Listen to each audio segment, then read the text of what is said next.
Diwali!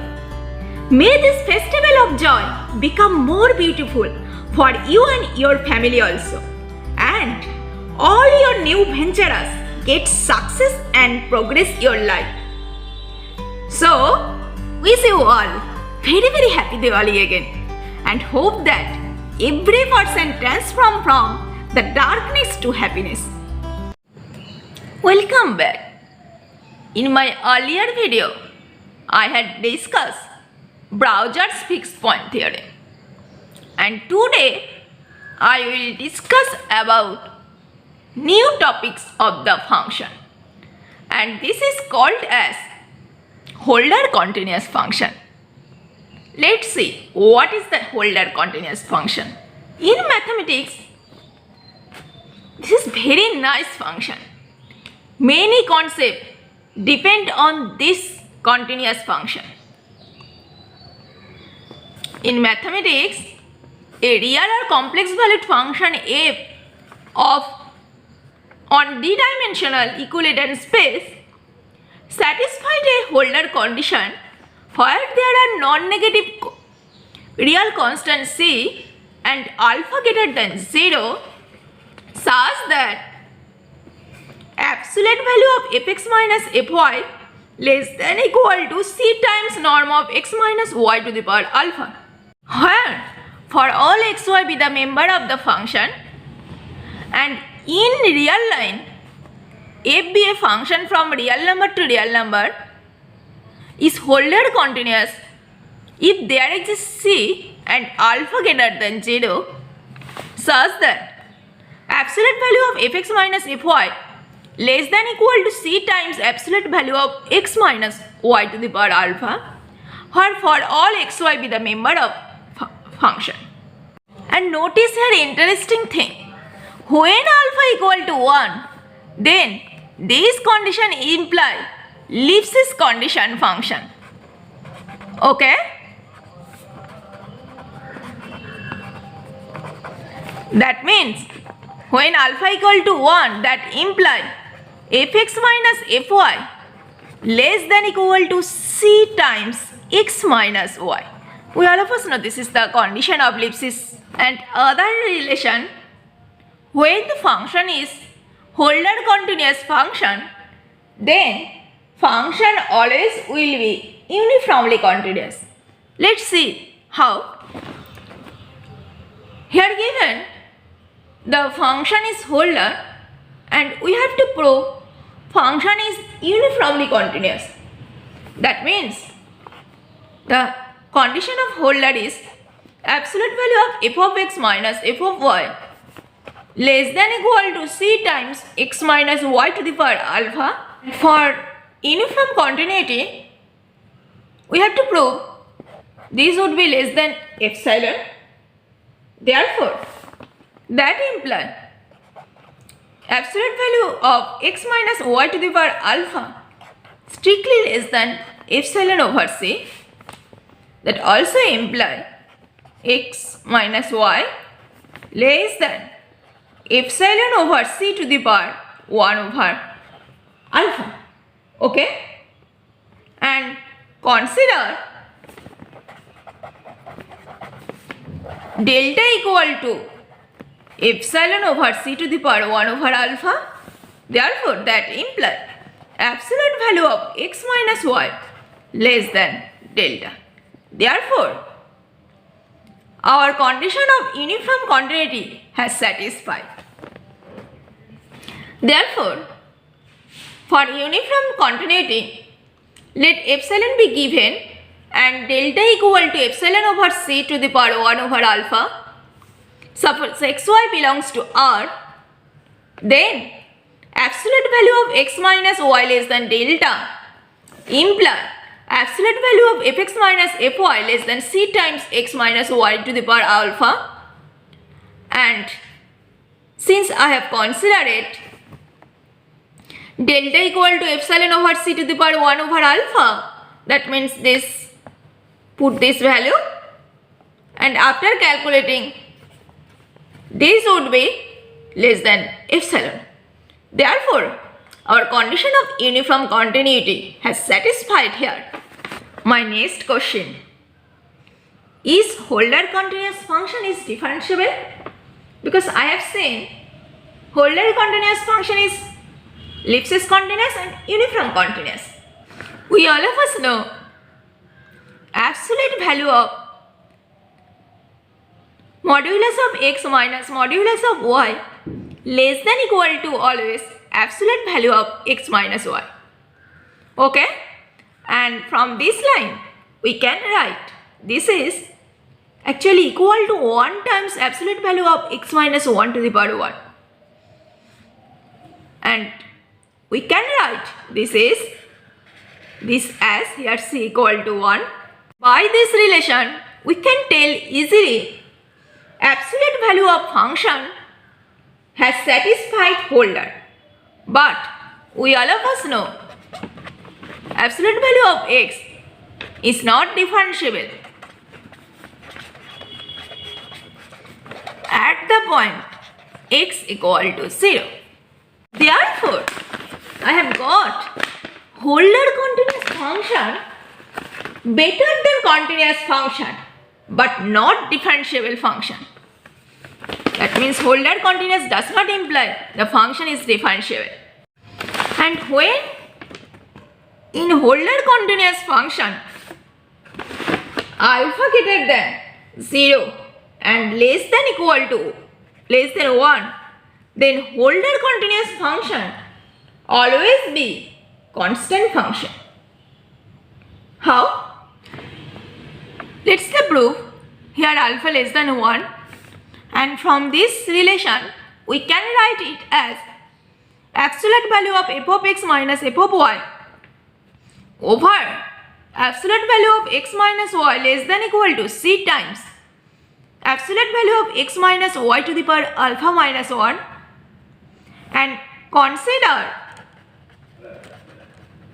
x minus y equal to s. Putting this value, that implies absolute value of f of x plus s minus f of x over a is less than equal to c times s to the power alpha minus 1, where alpha greater than 0.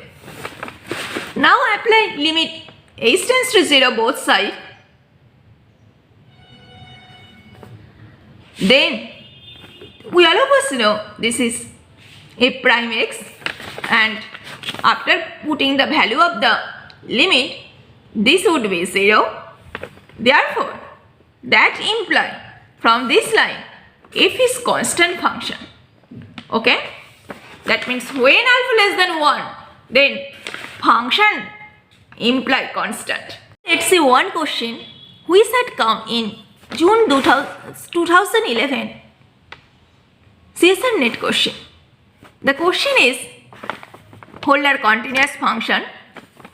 Here f is the set of function which is defined from real number to real number such that absolute value of f of x minus f of y less than equal to k times x minus y to the power alpha, where for all xy belongs to real number and alpha greater than 0, some k greater than 0. Then my question, which of the following is and are true? Option 1, every f belongs to capital F is continuous. Option 2, every f belongs to capital F is uniform continuous. Option 3, every differentiable function small f is in capital F. And option 4, every f belongs to capital F is differentiable. Notice this is the Holder inequality of the function. Few minutes ago, those functions satisfy this Holder condition. This obviously would be continuous. That means option 1 is a right option. Also, this relation satisfy the function is uniform continuous. But I have seen the function does not be differentiable. So option 4 is a wrong option. Also, third option indicate every differentiable function f is in F. This is also wrong option. That means option 1 and option 2 is the right option. Are you getting? If you know the Holder inequality of the function, then it will be so easy to answer. Okay? So now phi x equal to absolute value of x. This function is continuous but not differentiable at x equal to 0.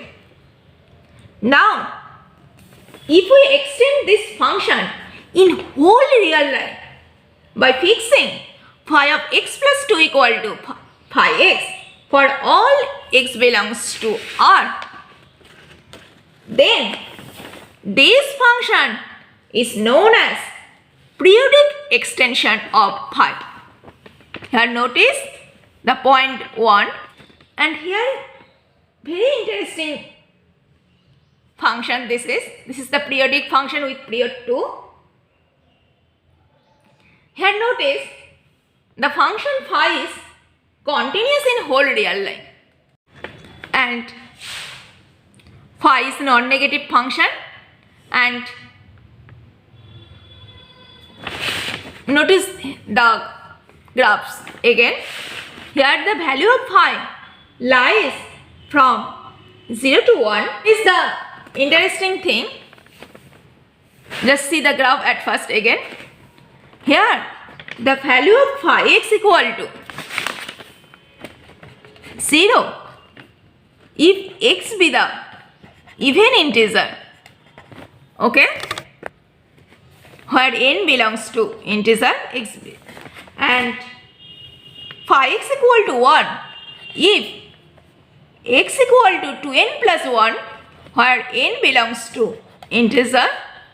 Just notice the picture, and if you notice this picture, therefore generalization of this periodic function will be phi x equal to 2n minus x if x belongs to close interval 2n minus 1 comma 2n, and other x minus 2n if x belongs to close interval 2n comma 2n plus 1. Okay, and this function not differentiable at all integers with period 2. Okay, this is the all condition of this periodic function with period 2. This is the example of the function which is continuous everywhere on the real line but nowhere differentiable this function. Okay, well, now I will see one question which had come in NBSM 2015 PhD paper. The question is, which of the following statements are true? Option 1, if fx equal to absolute value of x to the power cube where x be whole real line, then f is twice differentiable on real line. At first let's see the first option. This is the nice example. We all of us know fx equal to modulus of x does not differentiable at the point x equal to 0. But if we consider fx equal to modulus of x to the power alpha where alpha greater than 1, then obviously this function is differentiable at 0. Okay, in the given question, since alpha equal to 3 which is greater than 1, that means obviously this function is differentiable, and since here alpha equal to 3, so this function is twice differentiable on real line. So option 1 is a right option. Are you getting these rules? This is very interesting. And option 2 indicate if f be a function from real line to real line is such that absolute value of fx minus fy less than equal to absolute value of x minus y to the power square root of 2 where xy in R, then the question is f is constant function when this inequality will satisfy? And here notice, here alpha less than 1. I have seen in few minutes ago, this is the Holder inequality of the continuous function. And since alpha less than 1, so I have seen that implies function must be constant. So option 2 is also right option. Are you getting? If we know the inequality and if we know all this property of this function, so then it will be easy to answer this. Okay? Option 3 indicate, this is the nice option. If f be a function from real number to real number which is differentiable, and if absolute value of f prime t less than equal to m for all t belongs to R, then there exists epsilon not greater than 0 such that 0 less than epsilon less than equal to epsilon naught. The function gx equal to x plus epsilon fx is injective function.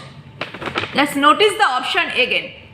Here given function is differentiable and had satisfied this condition.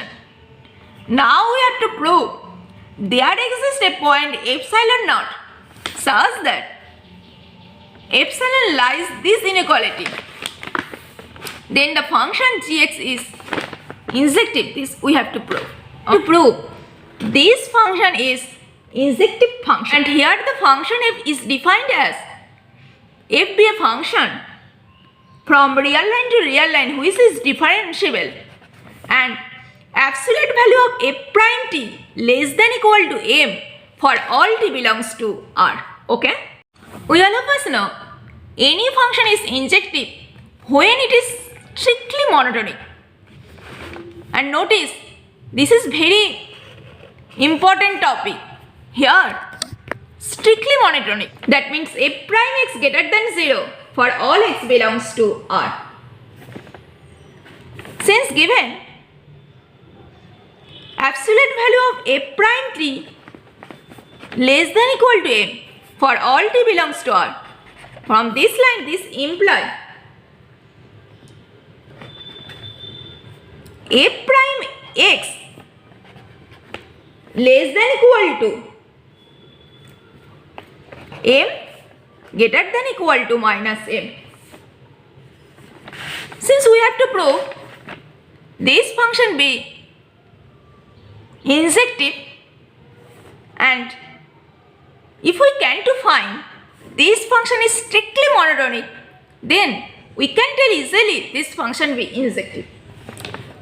For strictly monotonic, we have to prove g prime x greater than 0 for all x belongs to R. Now apply g prime x in both sides, then this would be 1 plus epsilon f prime x. Okay? And we all of us know f prime x satisfies this relation. Therefore, by this relation we can tell easily g prime x greater than equal to 1 minus epsilon m. Okay? And this would be obviously greater than 0 because the condition of epsilon, there exists epsilon not greater than 0 such that 0 less than epsilon less than equal to epsilon naught. Therefore, by this relation we can tell easily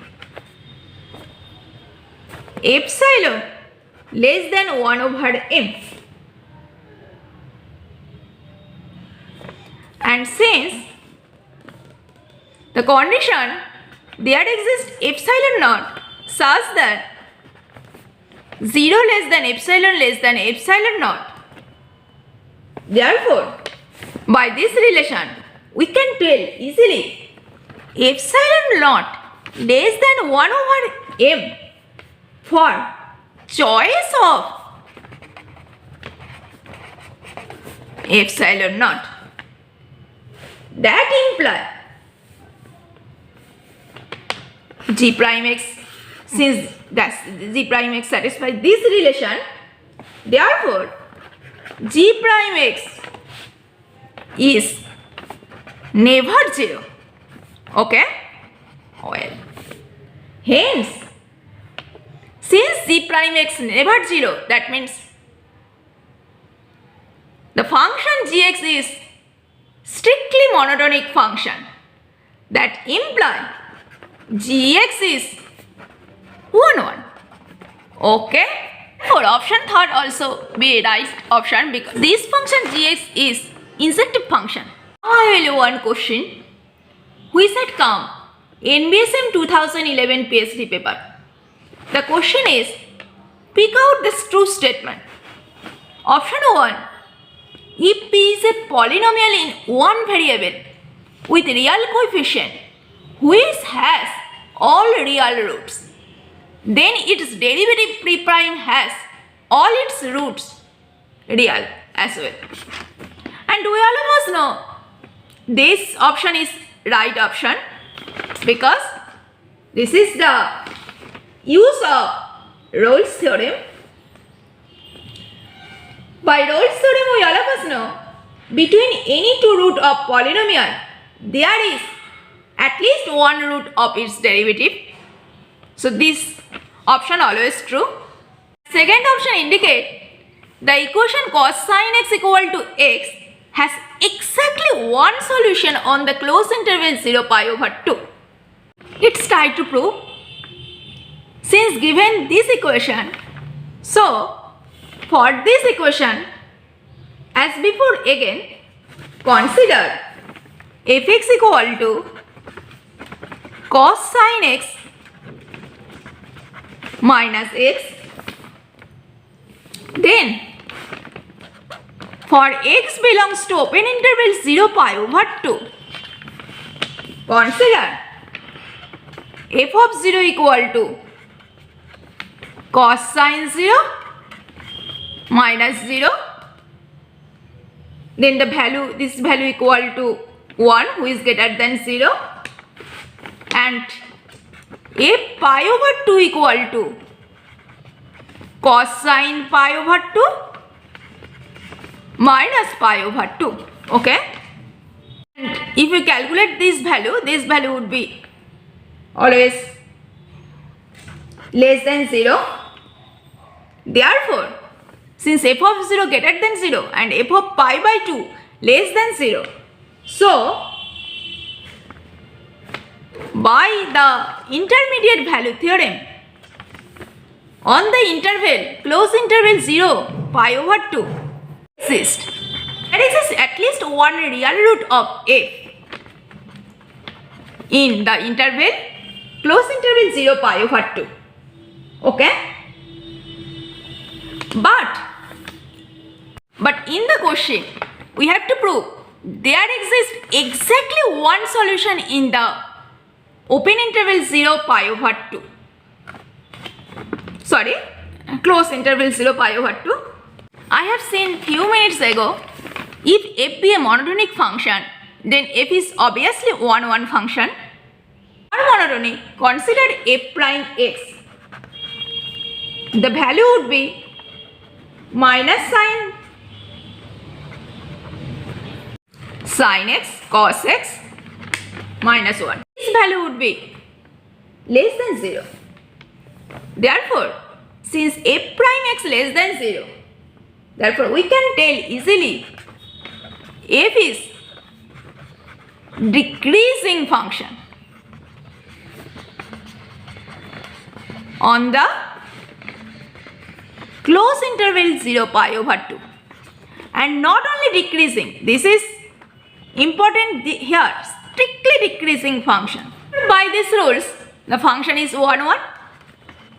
So, there exists only one solution. Okay, well, that means option second also right option.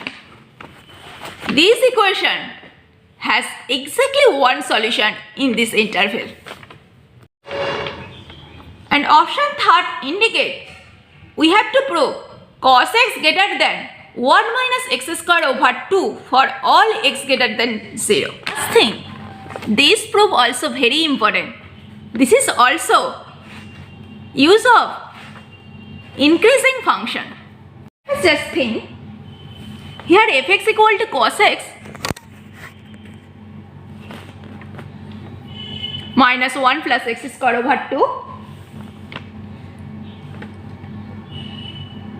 If we find f prime x, then this would be minus sin x plus x. Therefore, when x greater than 0, then that implies f prime x obviously would be greater than 0. Notice, for x greater than 0, f prime x always be greater than 0. And if we find f double prime x, this would be minus cos x plus 1. And this is also be greater than equal to 0. Therefore, by this, when x greater than 0. Therefore, by this inequality, we can tell f prime function is an increasing function. Are you getting? Well. And since the function f prime is increasing function, therefore, obviously, f prime x would be greater than f prime 0. And put the value, f prime 0 would be obviously 0. That means this would be f prime x greater than 0 for when x greater than 0. And since also I have said f prime x greater than 0 when x greater than 0, then that implies f is also increasing function. Okay? Therefore, we can tell also fx greater than f0 and put the value f0. This value would be 1 minus 1 plus 0. This is equal to 0. Therefore, that implies fx mean cos x minus 1 plus x square over 2, who is greater than 0. By this inequality, we can tell cos x greater than 1 minus x square over 2 for all x greater than 0. This relation also true for all x greater than 0. Therefore, our proof has done. This is the proof. So, we can tell also easily third option is also right option. Are you getting this proof? This proof is very interesting. Only use of increasing function theorem. And here notice one thing. F is not increasing only. This is strictly increasing function. So for this option, 3 options are right option. I will stop here. And I will suggest you see this top video with attention, because this topic is very important for any competitive exam.